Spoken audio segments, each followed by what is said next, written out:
Les étoiles disparurent, englouties sous une marée sombre d'appareils venus d'ailleurs. Des milliers de vaisseaux, serrés jusqu'à masquer le vide, avançaient en silence, formant un damier de coques étranges, fines et serpentines, massives et hérissées d'antennes, certaines aux couleurs inconnues de l'œil humain. L'armada du Concordat galactique s'abattait sur la Terre, chaque bâtiment une énigme, un avertissement.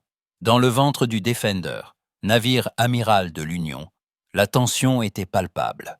L'éclairage bleu froid accentuait les traits tirés de l'équipage, où chaque souffle paraissait trahir la peur. L'amiral Sarah Chen, la quarantaine bien entamée, portait le poids de la terre sur ses épaules. Immobile sur son fauteuil de commandement, elle fixait l'écran principal où la flotte ennemie se dressait, infinie, telle une nuit vivante. « Ils émettent sur toutes les fréquences, amiral », murmura l'officier communication, la voix tremblante malgré ses efforts. Le silence s'abattit. Puis l'écran vacilla, capturant l'attention de tous. Une silhouette apparut, argentée, effilée, la peau lisse et miroitante.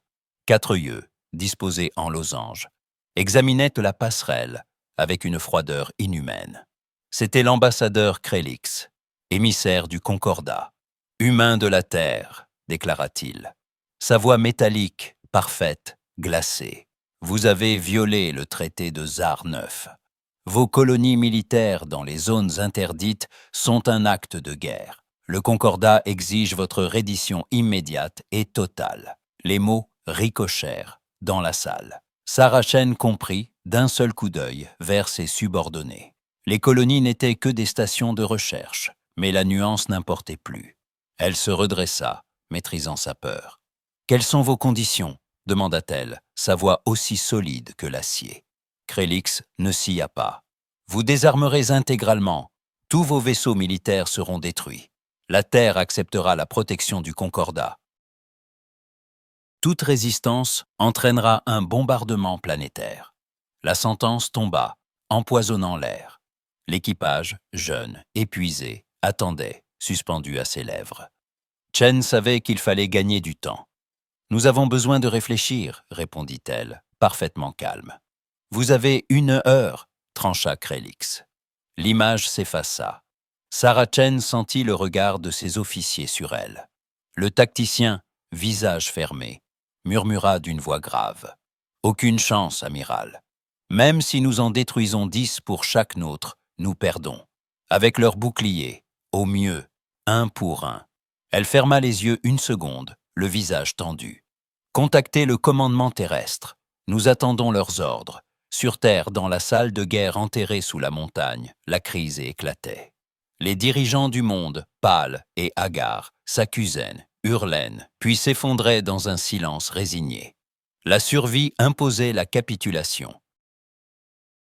Dans l'espace, la voix de Chen, brisée mais officielle, résonna dans les haut-parleurs du Defender et des vaisseaux de la flotte. « Tous les bâtiments, cessez le feu, désactivez les armes, préparez-vous à l'arrivée des équipes du Concordat. » Mais sur le destroyer Valiant, l'insubordination éclata. Quelqu'un refusa de se soumettre. Les premiers rayons laser jaillirent, percutant un vain le bouclier d'un navire alien. La riposte fut immédiate.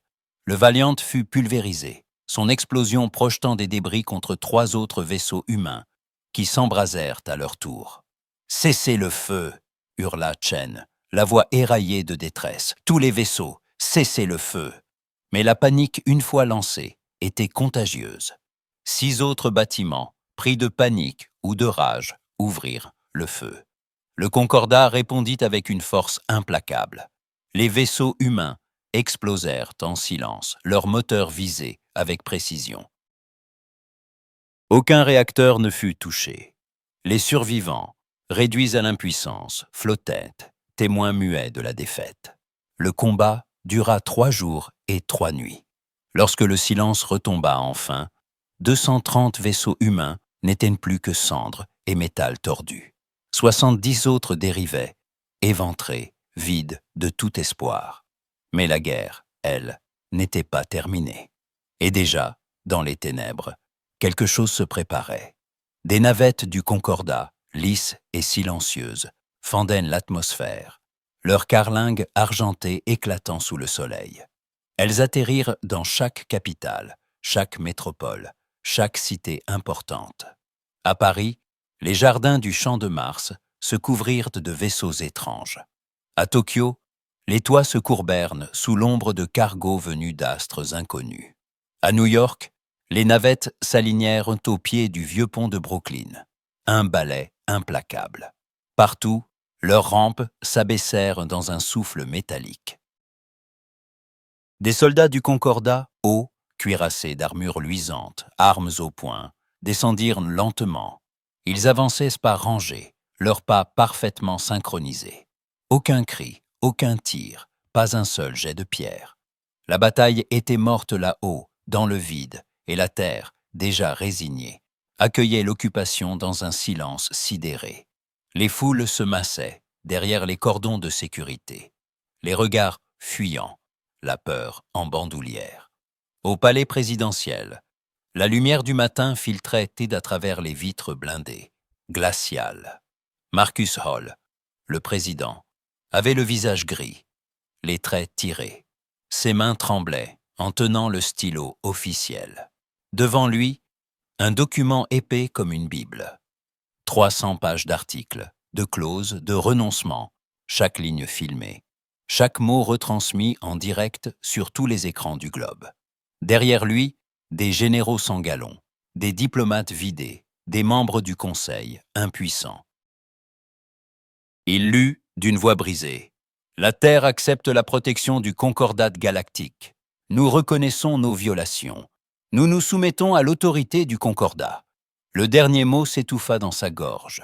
Il signa, le geste aussi lourd que s'il abattait une hache sur l'histoire humaine. Des caméras filmaient l'instant sous tous les angles. L'image du président, main défaillante, parcourut le monde, imprimant la capitulation dans les mémoires de milliards de spectateurs.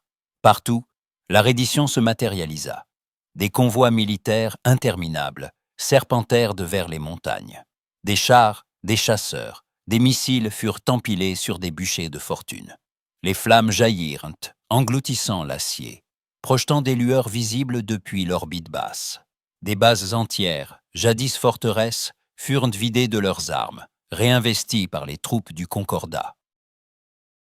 Les soldats terriens, relégués au rang de civils, quittèrent les casernes, dépouillés de leur raison d'être, le regard perdu. Dans l'ombre d'une immense fonderie industrielle, le métal luisait rouge. Elena Vasquez, ex-commandante, la trentaine entamée, observait sa propre arme fondre dans la gueule béante du four. 12 années de service effacées en 1 minute, tandis que les flammes avalaient le métal, la mémoire, la fierté. Autour d'elle, d'autres ex-soldats jetaient leur arsenal, casques, plaques d'identification, souvenirs d'une vie révolue. Personne ne parlait. Seul le rugissement du feu ponctuait ce deuil collectif. Au matin, New York semblait étrangère à Elena. Les avenues, naguère vives, étaient traversées de patrouilles extraterrestres. Des drones du Concordat planaient entre les gratte-ciel, projetant des rayons froids sur les foules. Des soldats aliens se tenaient à chaque coin de rue, silhouettes figées, armes en bandoulière, visages impassibles. Les habitants se faufilaient, tête baissée, sans un mot, sans un cri. La ville avait perdu sa voix. Elena erra, spectre dans sa propre vie. Les vitrines affichaient des slogans d'acceptation, dictés par l'occupant. La paix par le Concordat. La protection est un droit. Les écoles, les commissariats, les hôpitaux, tous portaient le même insigne argenté. Au détour d'une ruelle, un inconnu à capuche lui glissa un papier dans la main, furtif, presque invisible. Elle hésita à peine, puis fourra le message dans sa poche, poursuivant sa marche. La nuit venue, dans la solitude de son appartement, elle déplia la feuille. Quelques phrases griffonnées à la hâte. « Ils ont pris nos armes, pas notre esprit. Ils occupent nos villes, pas nos cœurs. Attends le signal, attends l'espoir. » Elena resta longtemps immobile, le papier serré dans la paume. L'espoir. Un mot devenu étrange, inaccessible. Lentement, Elle froissa la note, la glissa dans les toilettes, tira la chasse. Pour elle, l'espoir était un luxe. Elle s'assit sur le rebord du lit, les poings fermés, l'esprit vidé. Ailleurs, dans un bureau feutré, sous la lumière blafarde des lampes, un juriste fatigué relisait le traité de reddition. 300 pages, des dizaines d'articles. Au détour d'une phrase, un détail. Article 7, section 3. Tous les actifs militaires présents dans le système Sol au moment de la cessation. Il relut la ligne, fronça les sourcils, puis tourna la page, sans saisir la portée du texte. Personne ne s'inquiétait de ce qui se trouvait hors du système solaire. Personne, hormis ceux qui avaient pris soin de les y envoyer. 40 années-lumière plus loin, la flotte noire fendait l'obscurité. Des milliers de vaisseaux, camouflés d'un noir mat, glissaient en silence entre les étoiles, indifférents au sort de la Terre. Nulle bannière, nulle lumière, seulement la détermination d'une armada humaine exilée. Dans la salle de commandement, les officiers surveillaient les instruments, ignorant de la tragédie qui se jouait à des milliards de kilomètres.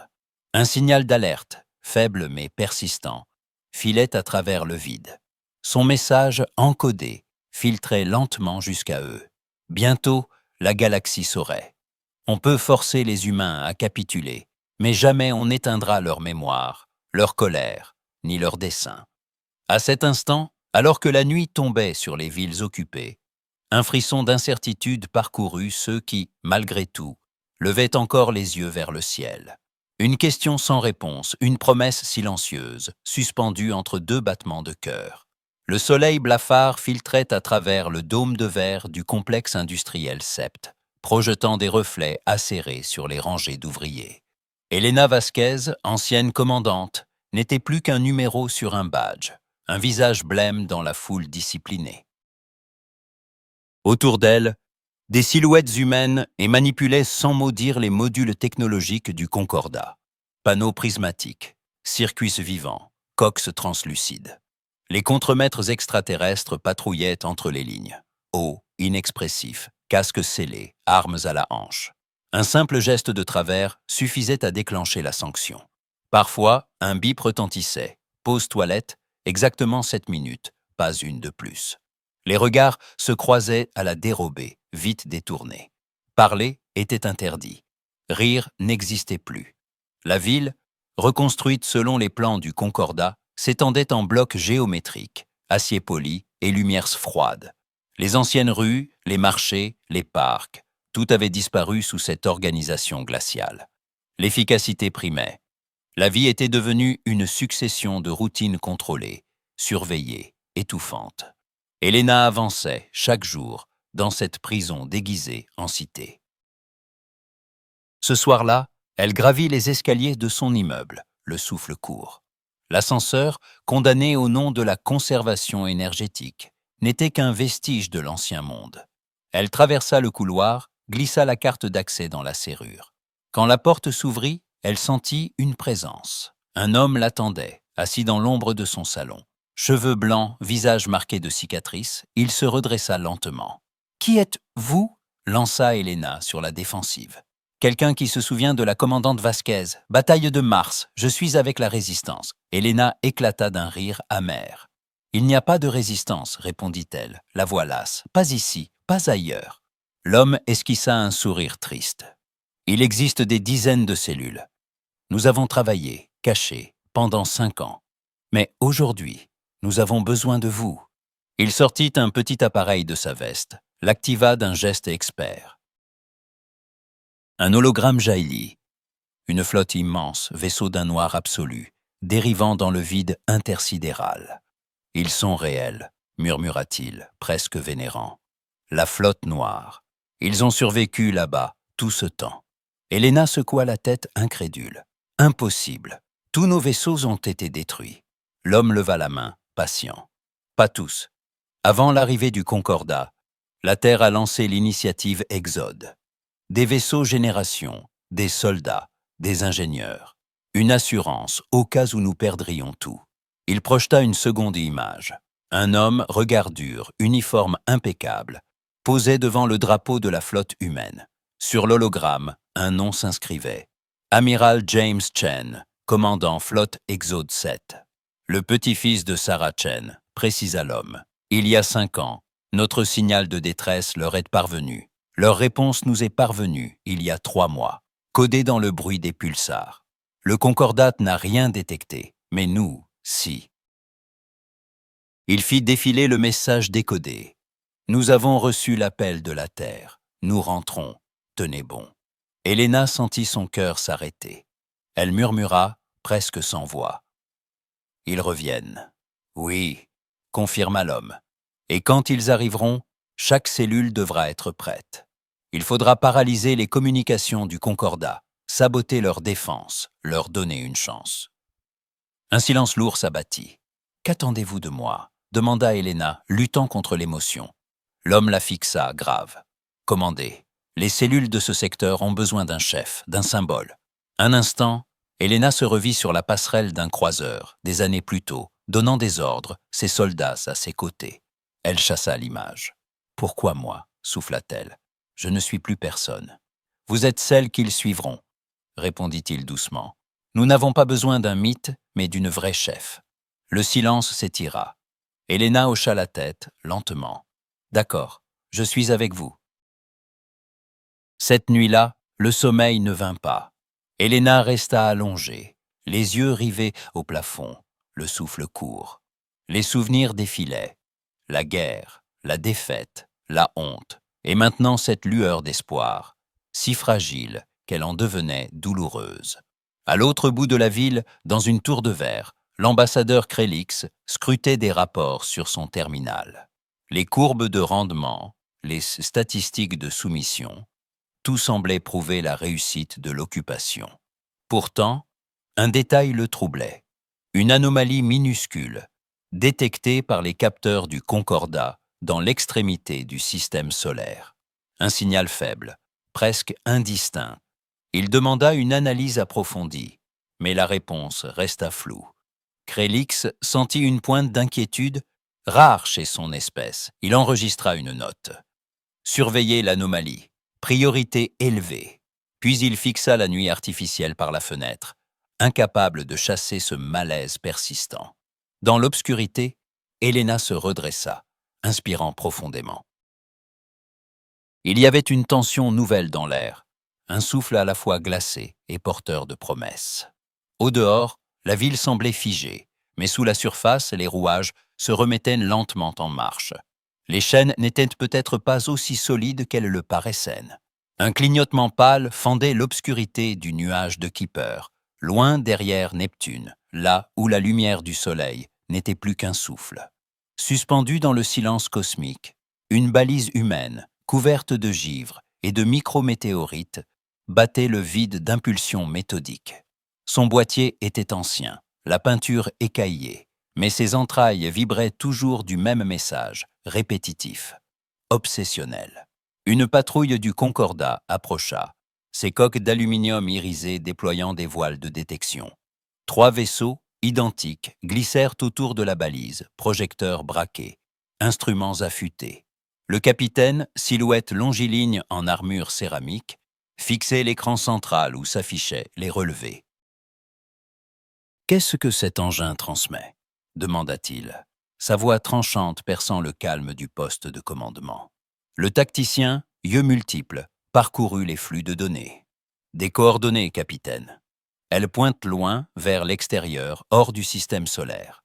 Le capitaine fronça ses 4 sourcils, intrigué. Il activa une analyse plus poussée, effleurant les symboles de son terminal. « Alertez le centre de commandement. C'est peut-être un leurre ou une ancienne sonde terrienne. » Mais il n'eut pas le temps d'achever sa phrase. Les capteurs hurlèrent soudain, saturés de signaux gravitationnels. L'espace devant eux se tordit, vrillé par une force invisible. Une ombre immense se dessina, émergeant du néant. Un vaisseau noir, colossal, sans lumière, dont les contours semblaient absorber la clarté des étoiles.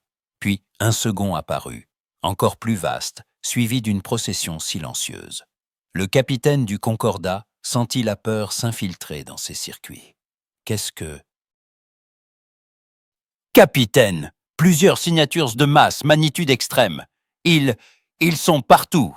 Le capitaine tapa furieusement sur la console, envoyant un signal d'alerte à la flotte Concordat. Ici patrouille le Delta 9. Anomalie majeure détectée. Ils sont là. L'image se brouilla, avalée par un choc électromagnétique. Les coques des vaisseaux du Concordat ployèrent sous une vague d'ondes, puis furent effacées, comme des jouets balayés par la marée noire de la flotte humaine. Sur Terre, dans la lumière blafarde du complexe Sept, Elena Vasquez vissait une pièce dans un module de propulsion.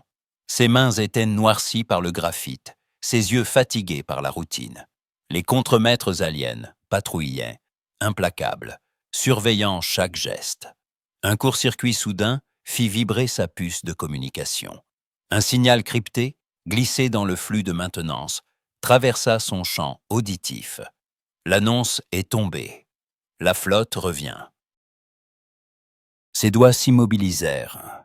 La pièce glissa de ses mains et tomba au sol dans un bruit mat. Son souffle se coupa. Autour d'elle, la chaîne de montage poursuivait sa cadence insensible à l'ouragan qui venait de naître dans sa poitrine. Elle se pencha, ramassa la pièce, mais ses pensées étaient ailleurs. Le rêve d'un retour, toujours refoulé, venait de percer la carapace du désespoir. La flotte noire était là.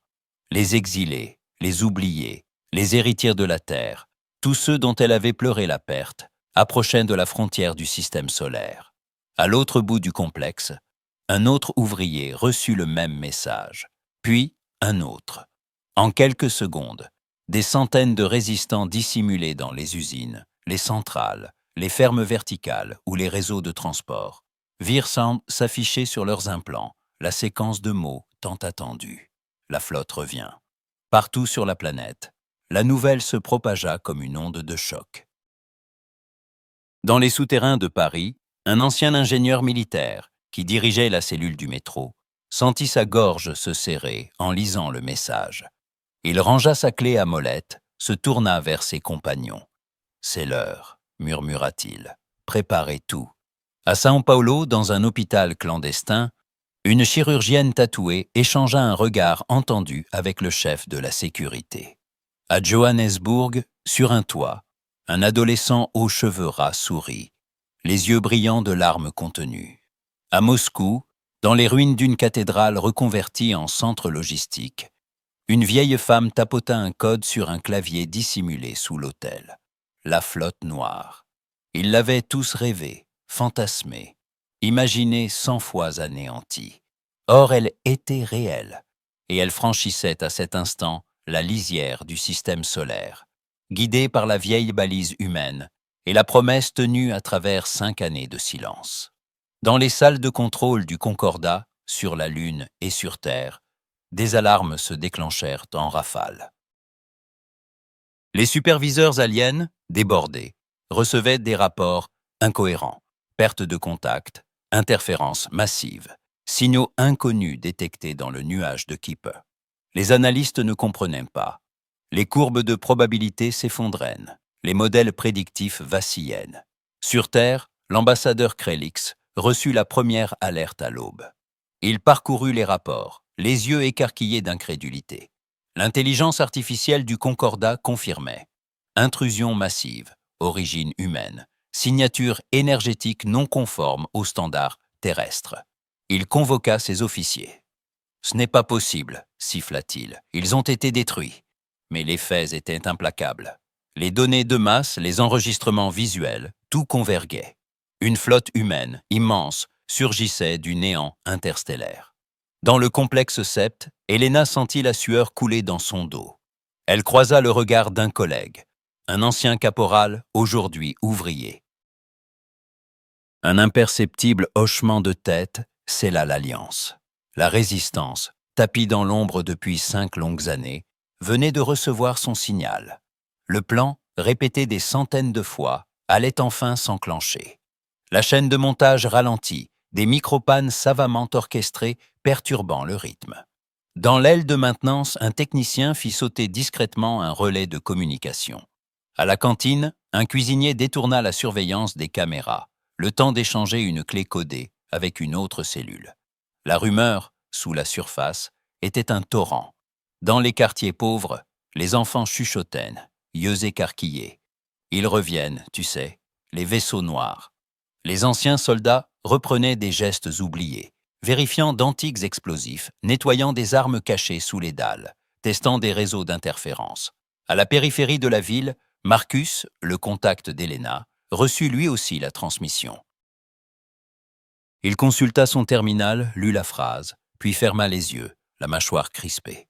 Enfin, souffla-t-il. Il ouvrit un canal sécurisé, contactant chaque cellule du secteur. Les voix, à l'autre bout, étaient nos fébriles mais prêtes. La flotte est cela.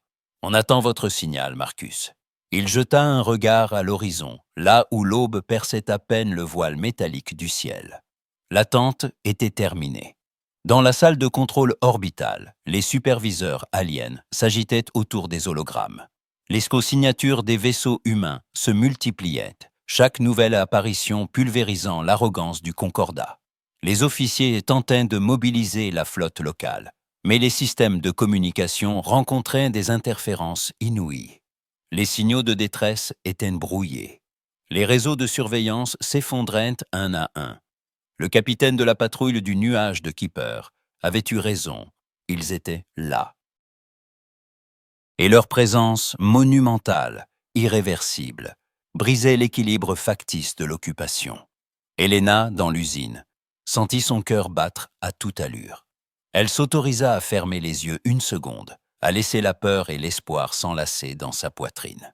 Elle savait que la suite serait terrible, que la lutte coûterait tout.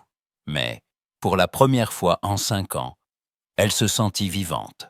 À cet instant précis, sur toute la Terre, des milliers de résistants, d'anciens soldats, d'ouvriers, de médecins, de rêveurs se préparaient.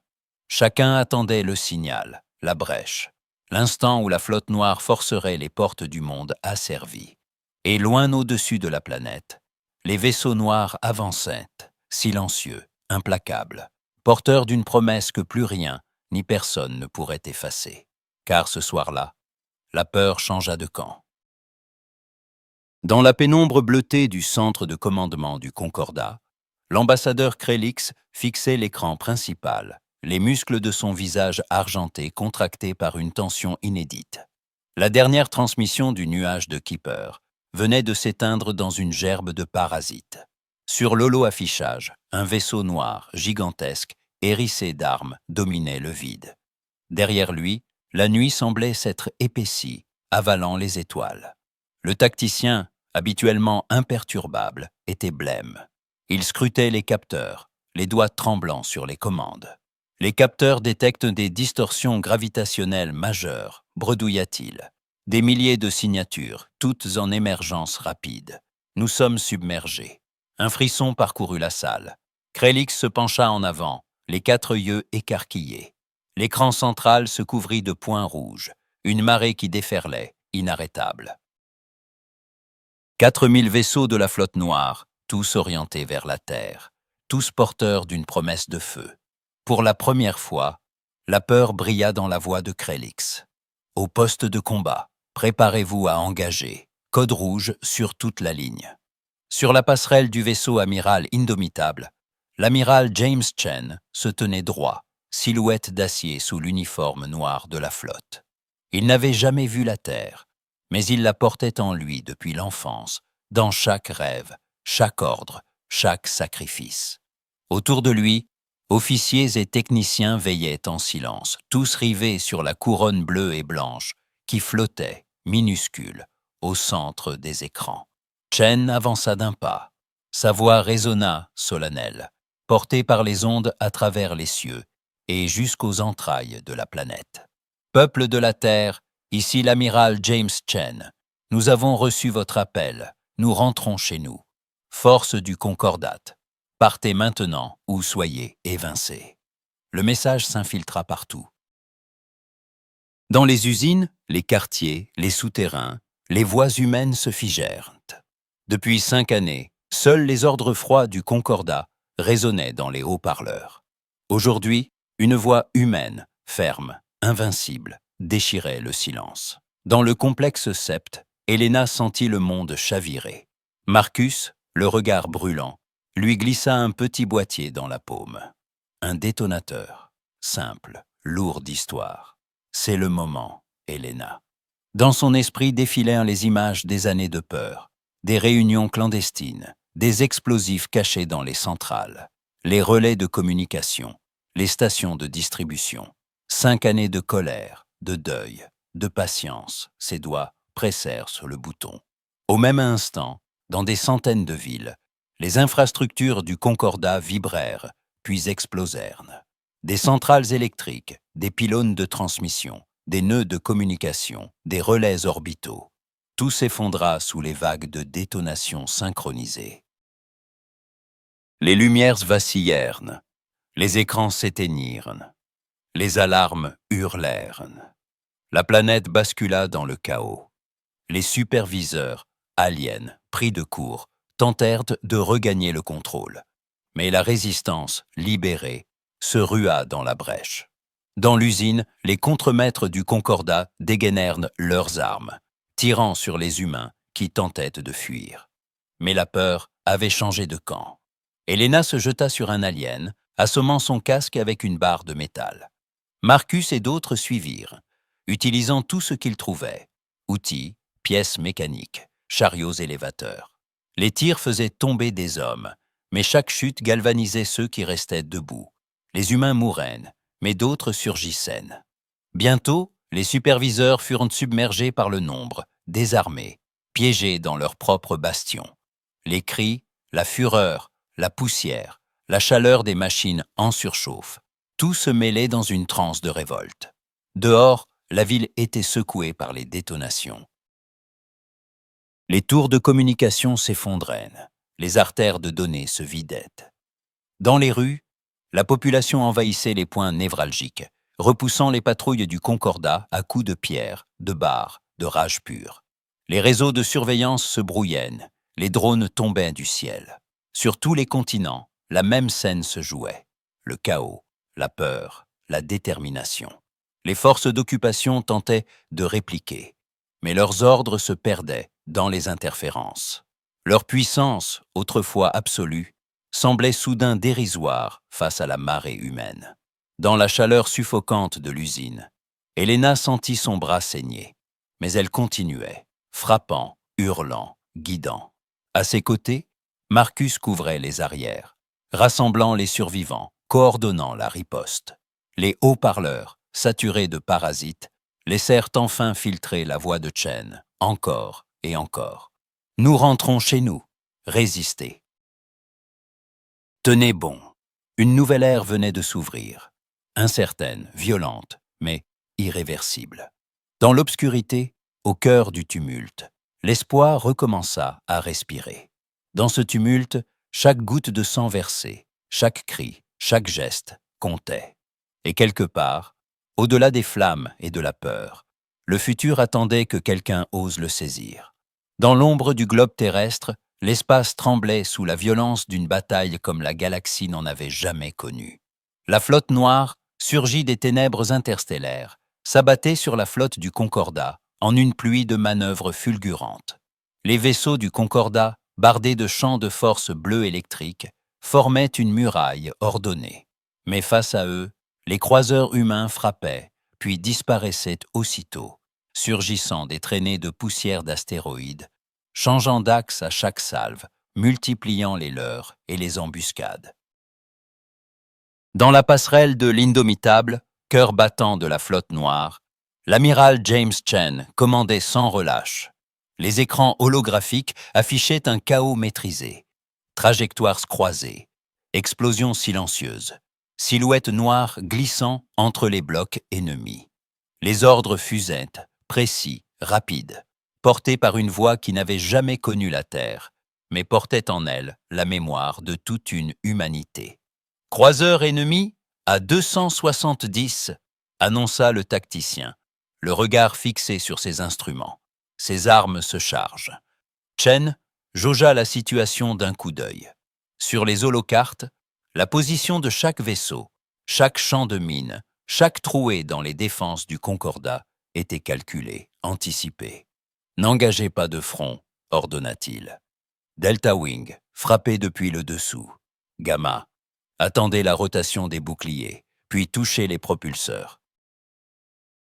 Dans l'obscurité ponctuée d'explosions, l'escadrille Delta fondit en piqué, surgissant sous la coque du croiseur du Concordat. Les boucliers, conçus pour parer les attaques frontales, laissèrent un angle mort, quelques salves bien placées.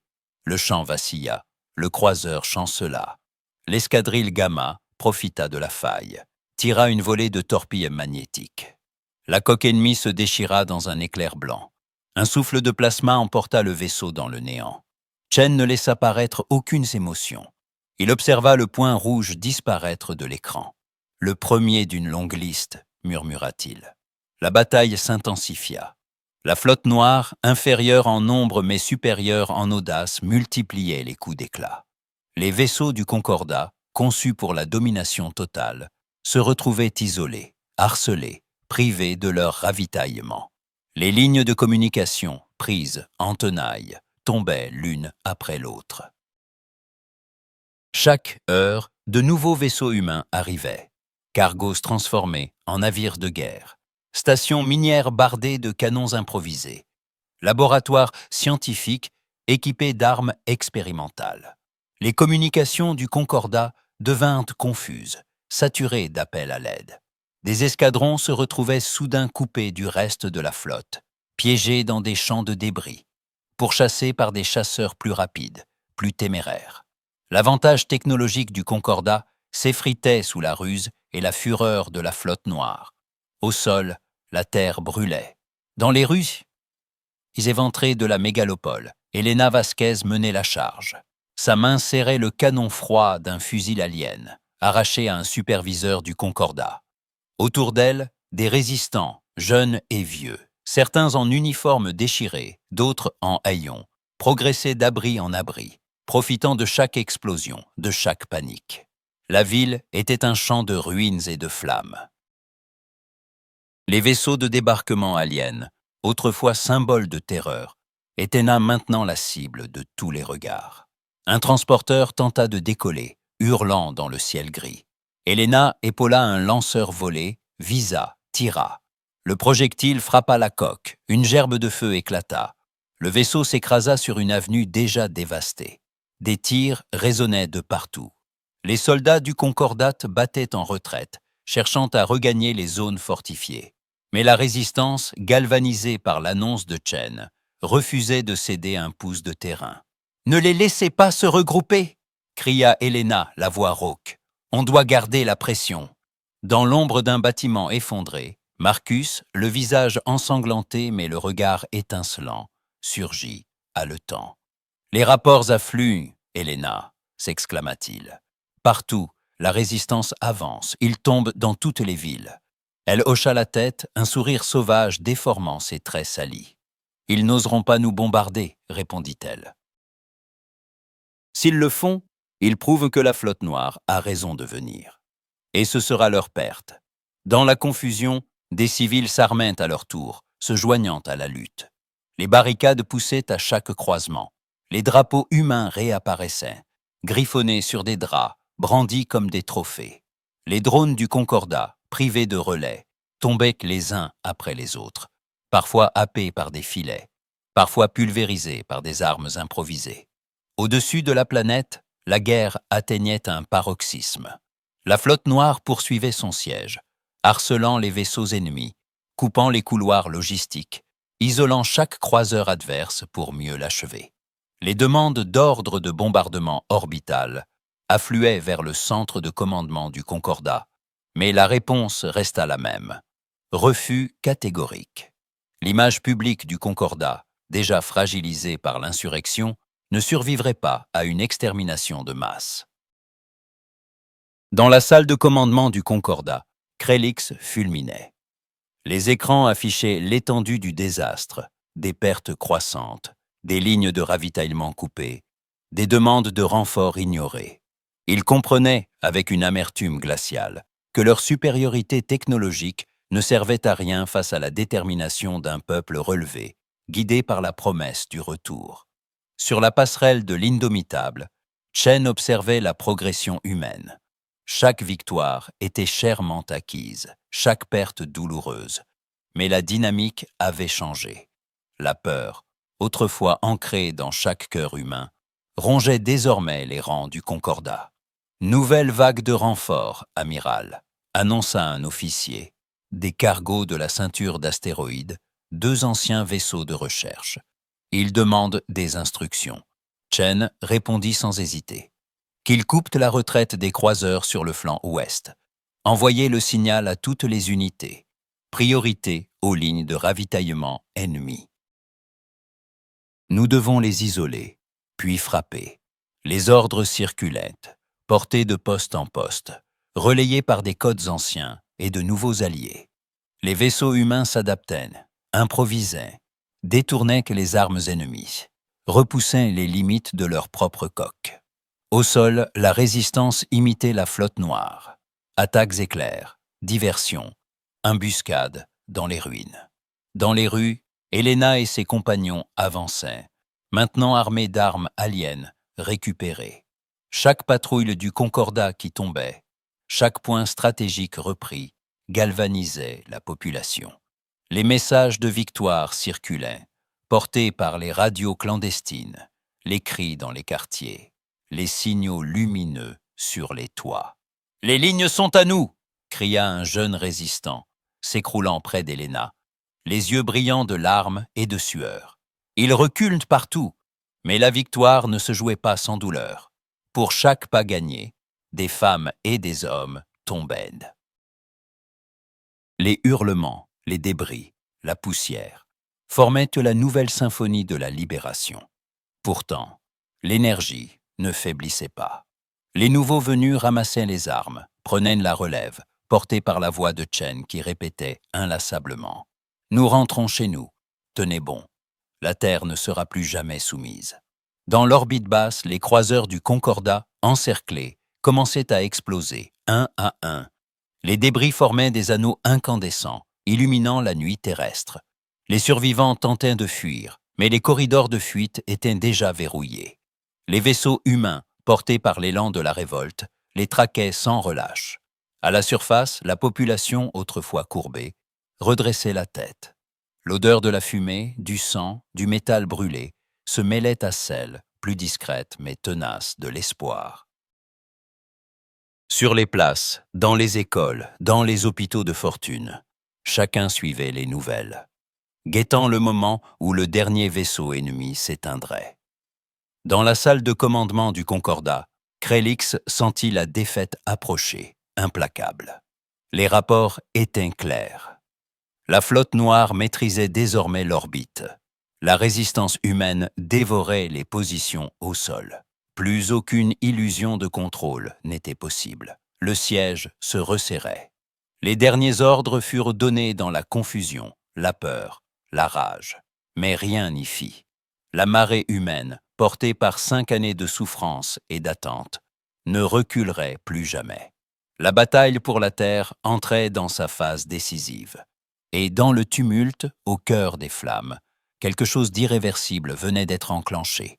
Le souffle d'un monde qui se réveille, prêt à s'arracher à ses chaînes, quel qu'en soit le prix ou les cicatrices à venir. Dans l'espace en orbite terrestre, la guerre s'étira, interminable. Mois après mois, les vaisseaux de la flotte noire affrontaient la flotte du Concordat dans un ballet de violence et de stratégie.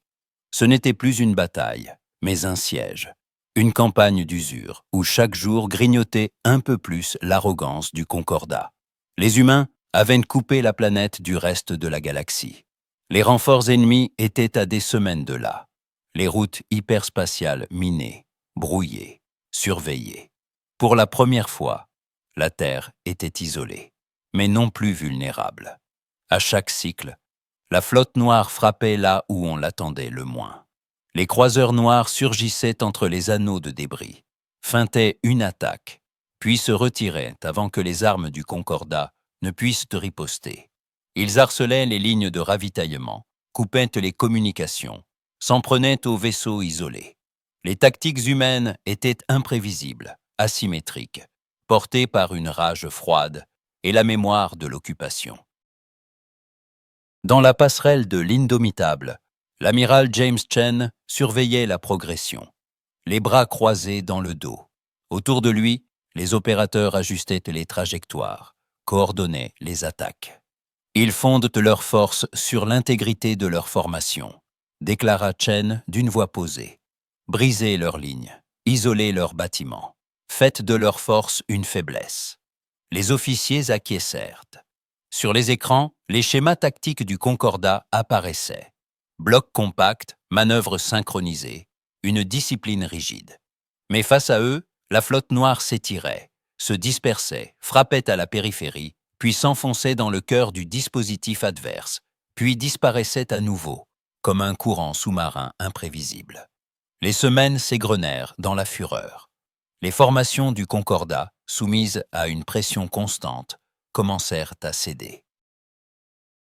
Parfois, un croiseur humain se sacrifiait pour ouvrir une brèche, lançant ses modules de combat dans une charge suicide, avant de s'auto-détruire dans les rangs ennemis.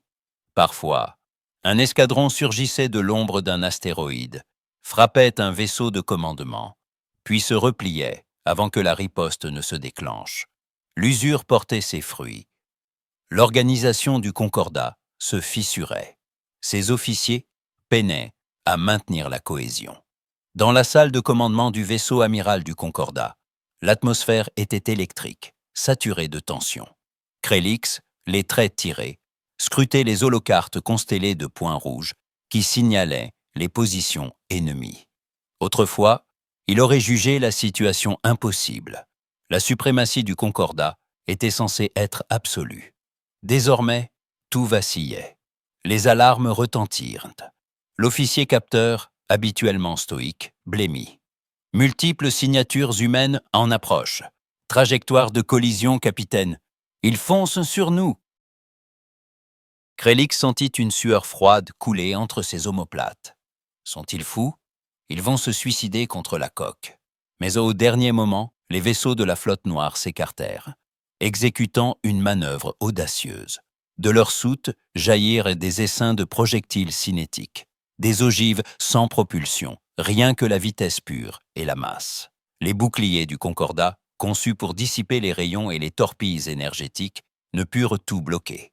Une pluie de métal traversa le vide, éventrant la coque du vaisseau amiral.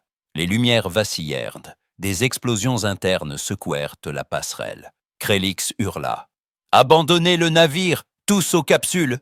La panique emporta l'équipage. Les aliens se ruèrent vers les modules d'évacuation, mais déjà, des brèches s'ouvraient partout. Le vaisseau était perdu. Quelques heures plus tard, alors que le silence retombait sur les décombres du navire du Concordat, Krélix fut extrait d'une capsule de sauvetage. Des soldats humains, armures noires, visages impassibles, l'escortèrent à travers les couloirs de l'Indomitable. Il se redressa, fier malgré la défaite, toisant ses geôliers. Dans la prison du vaisseau amiral, Chen l'attendait. Derrière la vitre blindée de la cellule, les deux adversaires se faisaient face séparés par des années de haine et quelques centimètres de transparence. Krélix planta ses yeux froids dans ceux de l'amiral, le menton levé. « Vous ne pouvez pas gagner », lança-t-il, la voix rauque mais inflexible. « Le Concordat est vaste. Vous n'êtes qu'une poignée, condamnée à être écrasée par la marée galactique. » Chen ne sourit pas. Il s'approcha, calme, chaque mot pesé. « Mais vous ne les commanderez plus. Et la prochaine fois, ils n'affronteront pas des sujets asservis.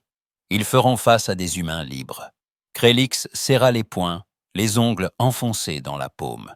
Chen se pencha, baissa la voix. « Vous avez commis une erreur, ambassadeur. Nous n'avons pas capitulé. Nous avons acheté du temps. » Article 7, section 3. Nous avons envoyé nos meilleurs loin de la Terre, des décennies avant que vous ne posiez le pied ici. Un silence, lourd. Krélix cligna des yeux, lentement. Il comprit, enfin. La défaite n'était pas un accident, ni même un simple renversement du sort.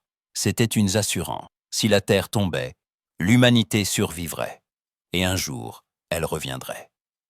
C'était là le cœur de la stratégie humaine. La mémoire, la patience, le refus de l'oubli. Chen recula d'un pas, laissa Krélix, à sa stupeur. Derrière les murs de la prison, la rumeur de la victoire humaine montait déjà, portée par les échos du combat, la certitude que plus rien, désormais, ne serait comme d'avant. Dans la pénombre, alors que la guerre n'était pas tout à fait terminée, une inquiétude nouvelle se glissa dans l'esprit du vaincu et du vainqueur. Car sur les cendres d'un empire, ce qui allait naître restait encore inconnu. La libération s'abattit sur la terre comme une tempête. L'occupation du Concordat, jadis implacable, se délitait d'heure en heure. Dans les cités en ruine, sur les plaines calcinées, les soldats aliens déposaient les armes par milliers, épuisés, hagards. Certains continuaient de lutter, refusant la reddition jusqu'à leur dernier souffle. Mais la plupart, voyant leurs officiers capturés, les réseaux de commandement anéantis, cédaient à l'inéluctable. Elena Vasquez arpentait les rues dévastées de New York, les bottes crissant sur les gravats. Les résistants sous ses ordres traquaient les derniers poches de résistance, mais désormais, ils capturaient plus qu'ils ne tuaient. La consigne était stricte, traiter les prisonniers avec une froide équité. Pas de vengeance en aveugle, pas de massacre inutile. Les captifs étaient rassemblés dans d'anciens stades transformés en camps, surveillés jour et nuit par des vétérans, nourris, soignés. La victoire exigeait de la dignité, même envers l'ennemi. C'est à la surface lunaire que la bascule finale se produisit.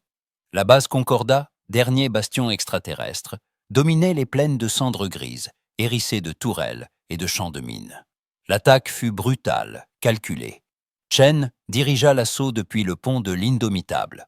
Bombes et MP précipités sur les défenses. Essaims de nanodrones infiltrant les tranchées. Frappes cinétiques écrasant les dômes de commandement. Des heures durant, la surface de la Lune vibra sous le choc. Quand la poussière retomba, la base n'était plus qu'un champ de carcasses fumantes et de débris. Les survivants du Concordat, encerclés, les combinaisons déchirées, se rendirent. Le dernier bastion tomba. La nouvelle se propagea comme un éclair à travers tout le système. Sur la passerelle de l'Indomitable, Chen s'approcha du pupitre de transmission. Il parla d'une voix calme, implacable, qui franchit l'espace et la peur. Ici l'amiral James Chen. Votre base sur la Lune est tombée. Votre flotte est détruite. Votre ambassadeur est notre prisonnier. Rendez-vous et vous serez traité avec justice. Justice. La réaction fut immédiate. Les vaisseaux restants du Concordat, privés de toute illusion de victoire, abaissèrent leurs boucliers, coupèrent moteurs et armes. Des messages de reddition affluèrent sur toutes les fréquences. L'occupation était finie. Sur la Terre, la nouvelle tomba comme une bénédiction. Les sirènes d'alerte cessèrent. Les résistants, couverts de poussière et de sang séché, s'arrêtèrent. Soudain frappés par le silence, les derniers tirs s'éteignirent. Les cieux, un temps traversés de feu, retrouvèrent leur noirceur paisible. Elena erra seule dans la carcasse de New York, ville méconnaissable. Les gratte-ciels éventrés projetaient des ombres brisées. Les rues, jadis vivantes, n'étaient plus que des cicatrices. Partout, des traces de combat, impact d'armes énergétiques, carcasses de véhicules, vêtements abandonnés dans la fuite. Elle s'arrêta au pied d'un bâtiment effondré, le regard perdu. Des pas crissèrent sur les gravaques derrière elle. Elle se retourna. L'amiral Chen avançait, silhouette droite, visage dur mais marqué par la fatigue et le deuil. « Commandante Vasquez », salua-t-il d'une voix grave. « La résistance vous doit une dette immense. » Elle le dévisagea, le souffle court, puis haussa les épaules, lasse. « Vous êtes revenu. » C'était tout ce qui comptait. Chen baissa la tête, un sourire triste effleurant ses lèvres. « Nous ne sommes jamais vraiment partis, » répondit-il doucement. « La Terre est le cœur de l'humanité. On ne l'abandonne pas. » Ils marchèrent ensemble à travers les ruines, foulant la poussière et les souvenirs. Chacun savait ce que la victoire avait coûté, des vies, des rêves, la paix de l'âme. Mais dans ce silence pesant, une nouvelle question naissait. Helena s'arrêta, contemplant le chaos tout autour. « Et maintenant ?» demanda-t-elle, la voix rauque. « Le Concordat reviendra, un jour ou l'autre. » Chen s'arrêta à ses côtés, les yeux tournés vers l'horizon noir. « Peut-être, » admit-il, « mais cette fois, ils négocieront. Ils savent désormais que nous ne sommes pas une proie facile. » Un vent froid se leva, soulevant la poussière et les papiers carbonisés. Sur les ruines, des groupes de survivants allumaient des feux. Les flammes dansaient, projetant des lueurs d'or sur les façades noircies. La nuit venue, chaque vaisseau en orbite, chaque camp, chaque ville, illumina des torches, des lampes, des écrans. Des milliers de lumières s'allumèrent, formant une constellation nouvelle, visible depuis l'espace. La Terre, meurtrie, se dressait telle une balise dans la nuit, irradiant l'espoir fragile d'un peuple qui refusait de s'éteindre. Dans le ciel, les survivants levaient les yeux vers les étoiles, guettant ce qui viendrait, mais décidés à ne plus jamais laisser l'ombre engloutir leur monde. Aux confins du système Saol, un vaisseau diplomatique du Concordat patientait, immobile, ses coques luisantes irradiant une lumière pâle dans l'obscurité interstellaire. Cela faisait 3 jours que l'équipage attendait, sans réponse, à la frontière du territoire humain. Sur leurs écrans, la flotte noire était absente, mais la tension restait palpable. L'amiral James Chen, désormais figure légendaire, laissait le Concordat transpirer, pesant chaque minute de silence comme une leçon. Quand enfin la permission d'approcher fut donnée, les diplomates du Concordat débarquèrent sous escorte, précédés par une salve de protocoles de sécurité. Ils furent conduits à la salle de négociation, vaste et dépouillée, au cœur d'une station orbitale humaine. Face à eux, Helena Vasquez, désormais membre influente du nouveau Conseil de la Terre, attendait. Les années de guerre avaient laissé des cicatrices sur son visage, mais dans ses yeux brûlait la même résolution. Elle s'assit, droite, impassible, fixant les diplomates aliens sans un mot. Le chef de la délégation du Concordat tenta d'ouvrir la discussion. Selon le traité de Zarneuf, entama-t-il, la Terre doit accepter la protection du Concordat, désarmé, et... Helena l'interrompit, la voix tranchante comme une lame. Ce traité est caduc. La Terre ne sera plus jamais placée sous la protection du Concordat, ne désarmera pas et n'autorisera aucune force étrangère dans le système Saol. Un silence tendu s'installa. Les diplomates échangèrent des regards inquiets. Mais le traité est mort, coupa Helena. Nous allons en rédiger un nouveau. Et cette fois, ce sera entre égaux. Les négociations s'étendirent sur des semaines. Les débats étaient âpres, parfois violents.